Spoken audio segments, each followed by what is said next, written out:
Hello friends, मैं दीपक सिंह आप सभी लोगों का अपने इस चैनल एडुडेंस में स्वागत करता हूं। और आज हम लोग अक्षांश और देशांतर रेखाओं का दूसरा भाग देखेंगे। पहले भाग में हम लोगों ने जाना था कि अक्षांश और देशांतर रेखाएं क्या होती हैं। अब उनसे महत्वपूर्ण अन्य बिंदुओं को समझेंगे जो कि परीक्षा की दृष्टि से काफ़ी महत्वपूर्ण है और ये इनसे संबंधित प्रश्न लगातार पूछे गए हैं और भविष्य में भी पूछे जा सकते हैं। अभी हम लोग विषुवत रेखा पर स्थित देशों को देखेंगे। इसके अलावा मकर रेखा पर स्थित देशों को देखेंगे और वीडियो के अंत में मैं आपको कर्क रेखा पर स्थित देशों का लिस्ट दे दूंगा और खुद से सर्च करके इसको आप देखेंगे।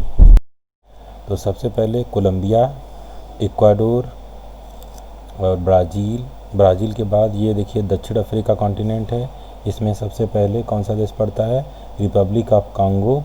फिर दूसरा कंट्री है गबन, फिर युगांडा, केनिया और सोमालिया। उसके बाद भारत के ठीक नीचे मालदीव्स पड़ता है। मालदीव के बाद इंडोनेशिया। ये सब विषुवत रेखा पर स्थित देश हैं। अब हम लोग मकर रेखा पर स्थित देश देखेंगे।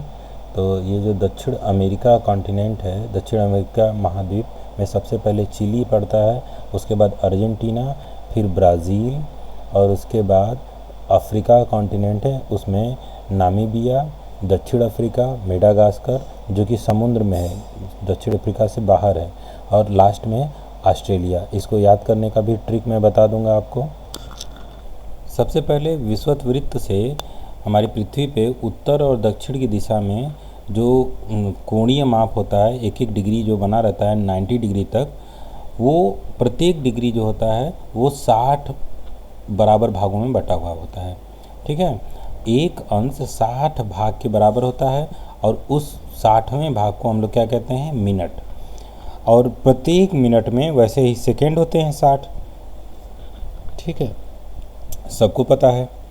आगे देखते हैं, विषुवत वृत्त की लंबाई 40,076 किलोमीटर लगभग होती है और कर्क रेखा पर जब 21 जून को सूर्य चमकता है सीधा, तो उस दिन को हम लोग ग्रीष्म संक्रांति कहते हैं। 30 से 35 डिग्री उत्तरी या दक्षिणी गोलार्ध में जो अक्षांश हैं, उन्हीं अक्षांशों को हम लोग अश्व अक्षांश कहते हैं। याद रखिएगा फ्रेंड्स, 30 से 35 डिग्री अक्षांशों के मध्य वाला जो एरिया है उसी को हम लोग अश्व अक्षांश कहते हैं।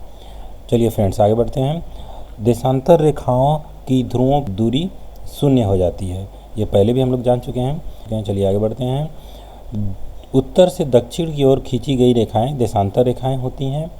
0 डिग्री ग्रीनविच वेधशाला से गुजरने वाली रेखा को ही प्रधान मध्याह्न रेखा या यमोत्तर रेखा कहते हैं। इसी से पूरे ब्रह्मांड का टाइम निर्धारित किया जाता है। दो देशांतर रेखाओं के बीच की अधिकतम दूरी 111.32 किलोमीटर होती है, जो कि दो देशांतर रेखाओं के मध्य में दूरी हमेशा घटती बढ़ती रहती है और ये भूमध्य रेखा पर अधिकतम होती है। तो वहीं पे सबसे अधिकतम दूरी कितनी है? 111.32 किलोमीटर। ठीक है, इनकी संख्या 180 डिग्री तक होती है और ये दोनों तरफ से 180 डिग्री होती है। लेकिन दोनों 180 डिग्री जो लाइन है वो एक ही लाइन होती है, क्योंकि हमारी पृथ्वी गोल है और इसी लाइन को हम लोग इंटरनेशनल डेट लाइन कहते हैं या अंतर्राष्ट्रीय तिथि रेखा कहते हैं। ठीक है फ्रेंड्स, 180 डिग्री रेखा के पूर्व में चलने पर एक दिन की कमी हो जाती है और अगर हम पश्चिम दिशा में बढ़ते हैं तो एक दिन की बढ़ोतरी हो जाती है।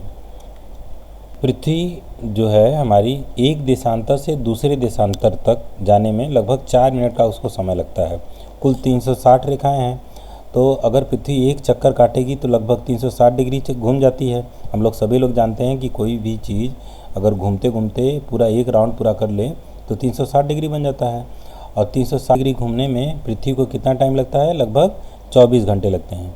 तो 360 घंटे अगर 24 से डिवाइड कर देते हैं हम, ठीक है, तो कितने डिग्री के बराबर हो जाएगा? 15 डिग्री की। ठीक है, तो इसका मतलब है कि एक घंटे में अगर हम देखा जाए कि एक घंटे में हमारी पृथ्वी 15 डिग्री घूम जाती है। ठीक है, एक घंटे में चलने में इसको 15 डिग्री समय लगता है। तो उसी प्रकार से अगर हम लोग इसको भी देख लेते हैं कि 15 डिग्री एक घंटे में चल रही है, तो एक घंटे में कितने मिनट होते हैं? 60 मिनट। तो अगर 1 मिनट में कितनी दूर जाएगी, 60/15, ठीक है। इसका मतलब 15 से काट देते हैं, 15 चौका 60, तो 4 मिनट लगभग लगते हैं पृथ्वी को एक चक्कर काटने में, ठीक है। चलिए और आगे बढ़ते हैं। 60 मिनट अंतर्राष्ट्रीय तिथि रेखा 15 डिग्री का समय लग रहा सागर, है। चुक्की सागर, बेरिंग जल संधि, प्रशांत महासागर और अंटार्कटिका महाद्वीप जो है उसमें जो स्थित है दक्षिणी ध्रुव, उस पर रोज सागर और क्वीन मार्ट पर्वत से गुजरता है, ठीक है। अंतर्राष्ट्रीय तिथि रेखा पर स्थित ये जो स्थान है, इनसे संबंधित प्रश्न निरंतर परीक्षाओं में पूछा जाता रहा है, इसलिए ये बहुत इंपॉर्टेंट है, ध्यान दीजिएगा फ्रेंड्स इसको। और अंतर्राष्ट्रीय तिथि रेखा के पूर्व से पश्चिम में 1 दिन का अंतर पाया जाता है। अंतर्राष्ट्रीय तिथि रेखा के अगर आप पूर्व में चले जाएंगे तो 1 दिन का आपको क्या हो जाएगा, नुकसान हो जाएगा, और आप पश्चिम में जाएंगे तो 1 दिन का लाभ हो जाएगा। ग्रीनविच से पूर्व दिशा में समय बढ़ता है, क्योंकि पृथ्वी हमारी पश्चिम से पूर्व की दिशा में चक्कर काटती रहती है और पश्चिम दिशा में समय घटता जाता है। और हर 15 डिग्री पे, ये पहले भी जान चुके हैं कि 1-1 घंटे का अंतराल होता है। स्थानीय समय वो समय होता है जब सूर्य हमारे सर पे ठीक सीधा लंबवत चमकता है ऊपर, उस समय का टाइम 12 बजे होता है। उसी को आधार मानकर पूरे विश्व में हर देश अपना एक स्थानीय समय अपने इच्छा अनुसार चुनता है, ठीक है। और एक ही देशांतर रेखा पर स्थित सभी स्थानों का स्थानीय समय समान होता है। पृथ्वी की ध्रुवीय परिधि देख लेते हैं, जो कि है 4008 किलोमीटर। अब कुछ अन्य तथ्यों में हम लोग अपने भारत के बारे में जानने का प्रयास करेंगे। भारतवर्ष, इसके बीच का जो लगभग विस्तार है 30 डिग्री का है, ठीक है। और ये 30 डिग्री का अगर आप आधा करेंगे तो 15 डिग्री आता है, जो कि लगभग 68 में जोड़ेंगे या 97 में घटाएंगे तो लगभग जाएगा 82.5 डिग्री पे। और वही दो बिंदुओं से जो देशांतर रेखा जाती है, इनके बीच 2 घंटे का अंतर है।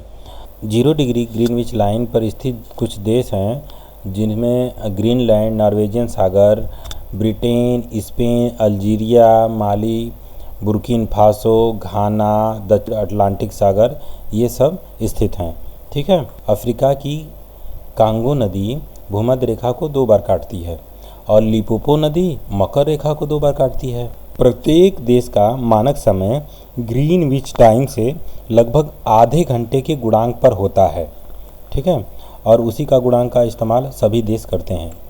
देशांतर रेखाएं जो होती हैं वो समानांतर नहीं होती हैं, और अक्षांश रेखाएं जो होती हैं वो समानांतर होती हैं। अंतर्राष्ट्रीय तिथि रेखा को 4 बार मोड़ा गया है, ये एकदम सीधी नहीं है, ठीक है। अच्छा, पृथ्वी के चपटा होने के कारण इसके भूमध्य रेखा पर गुरुत्वाकर्षण बल का जो मान होता है ये सबसे कम होता है और दोनों ध्रुवों पर सबसे अधिक होता है। आशा करता हूँ कि मेरे द्वारा दी गई जानकारी आपके लिए लाभप्रद होगी, और वीडियो देखने के लिए बहुत बहुत धन्यवाद। फिर मिलते हैं इसके अगले वीडियो में। नमस्कार।